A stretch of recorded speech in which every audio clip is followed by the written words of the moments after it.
और पीएम मोदी की धार्मिक यात्रा के बाद अब राहुल गांधी की भारत जोड़ो यात्रा, न्याय यात्रा जो वो कर रहे हैं, जो पूर्वोत्तर के राज्यों में है। राहुल गांधी भारत जोड़ो न्याय यात्रा के सिलसिले को बढ़ाते हुए अरुणाचल प्रदेश पहुंच चुके हैं।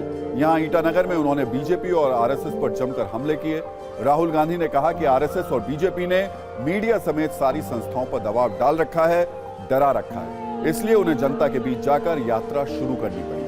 एक बार सुनिए राहुल गांधी ने बीजेपी पर हमला करते हुए क्या क्या कहा।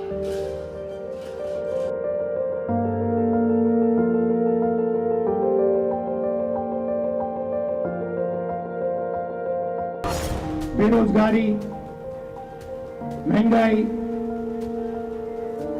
सही है। जो आपका पैसा है, जो आपसे जीएसटी लेकर दिया जाता है, उसका फायदा आपको नहीं मिलता। सड़कों पे हम चल रहे हैं, खड्डे हैं, सड़क नहीं है।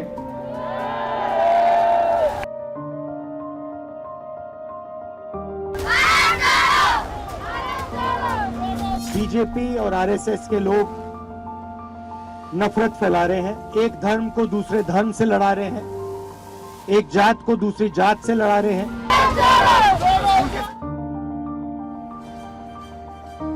वैसे भारत न्याय यात्रा के अरुणाचल प्रदेश में प्रवेश से पहले असम के लखीमपुर में हमले का आरोप लगा है। कांग्रेस ने बीजेपी पर हमले का आरोप लगाया है। आरोप है कि युवा कांग्रेस के वाहनों पर बीजेपी युवा मोर्चा के सदस्यों ने शुक्रवार रात हमला किया। युवा कांग्रेस से जुड़े वाहनों में तोड़फोड़ की गई।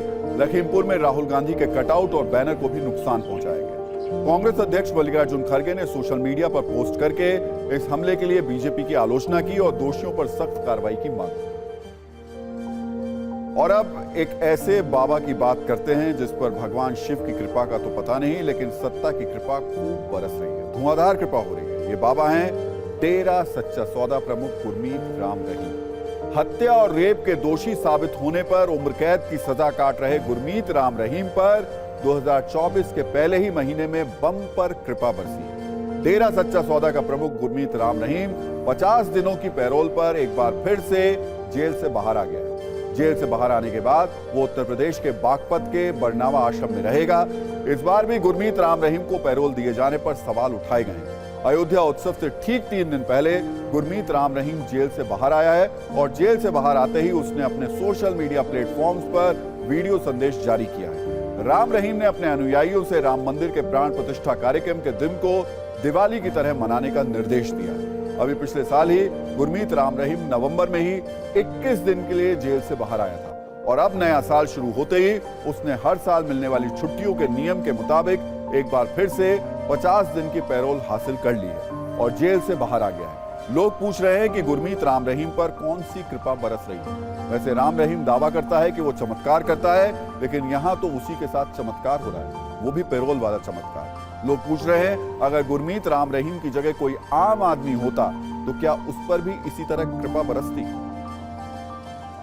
अब हम राम रहीम को लेकर जो कुछ बताने जा रहे हैं उसे बहुत गौर से सुनिएगा, क्योंकि इससे आपको अंदाजा हो जाएगा कि जब पैसा हो, पावर हो, रसूख हो और राजनीतिक कनेक्शन हो तो जेल की सलाखें भी आपको ज्यादा दिन कैद में नहीं रख सकती। कभी फड़ लो तो कभी पैरोल के नाम पर राहत का चढ़ावा बाबा पर चढ़ता रहता है। गुरमीत राम रहीम 25 अगस्त 2017 से जेल में सजा काट रहा है। उसे पहली बार 24 अक्टूबर 2020 को 24 घंटे के लिए पैरोल दी गई थी। अगर पिछले 4 सालों का गुरमीत राम रहीम का जेल से छुट्टी वाला इतिहास देखेंगे तो आप भी हैरान रह जाएंगे।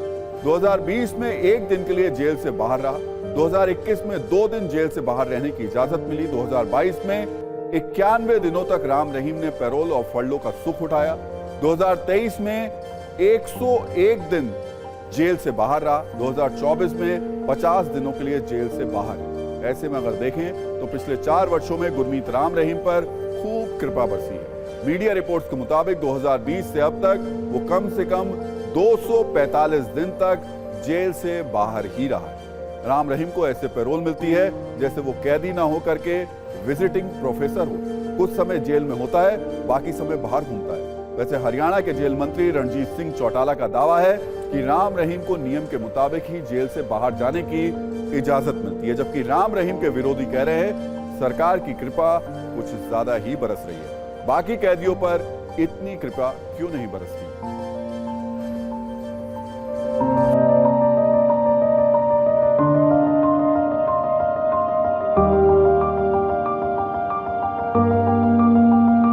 बहुत ही दुर्भाग्यपूर्ण है फैसला एक ऐसे व्यक्ति को बार बार सलाखों से बाहर ला करके हवा खिलाया जाना, जो कई बेटियों के साथ बलात्कार का, दुराचार का आरोपी है और कई कत्लों के इल्ज़ाम में सजा याफ्ता है।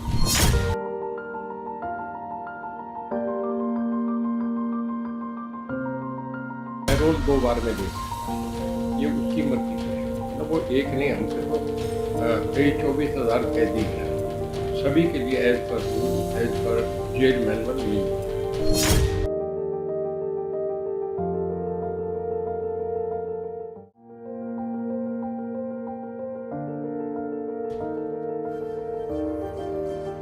आज सवाल यह है कि आखिर किसकी कृपा है जिसके चलते राम रहीम बार बार परोलवान बन जाता है और जेल से बाहर आने के बाद अपने मन मुताबिक चीजें करता है? क्या इसमें सियासत का भी बड़ा रोल है? क्योंकि इससे पहले राम रहीम को जो 4 बार फरलो और परोल मिली है, उसके संयोग पर गौर करने की जरूरत है। 2022 में पहली बार राम रहीम को 7 जनवरी को 3 हफ्ते की फरलो मिली थी और 20 फरवरी को पंजाब विधानसभा के चुनाव होने थे। इसी तरह 17 जून 2022 को बाबा को 30 दिन की परोल मिली थी और 2 दिन बाद ही हरियाणा नगरपालिका के चुनाव होने थे। जबकि अक्टूबर 2022 की 15 तारीख को राम रहीम को जब 40 दिन की परोल दी गई तो उस वक्त आदमपुर विधानसभा सीट पर उपचुनाव के साथ साथ हरियाणा के पंचायत चुनाव भी होने थे। 25 नवंबर 2023 को राजस्थान में वोटिंग थी। उससे 4 दिन पहले गुरमीत राम रहीम 21 दिन के फरलो पर जेल से बाहर आया था। ऐसे में सवाल उठता है कि जब जब लोकसभा चुनाव अब जब करीब आने वाले हैं, उससे कुछ महीने पहले एक बार फिर से राम रहीम पैरोलवान बने कैसे? वैसे यहाँ एक और गौर करने वाली बात यह है कि अमूमन ऐसे मामलों पर राजनीतिक पार्टियां एक दूसरे पर आरोप लगाती हैं, लेकिन राम रहीम पर सभी पार्टियां खामोश हैं।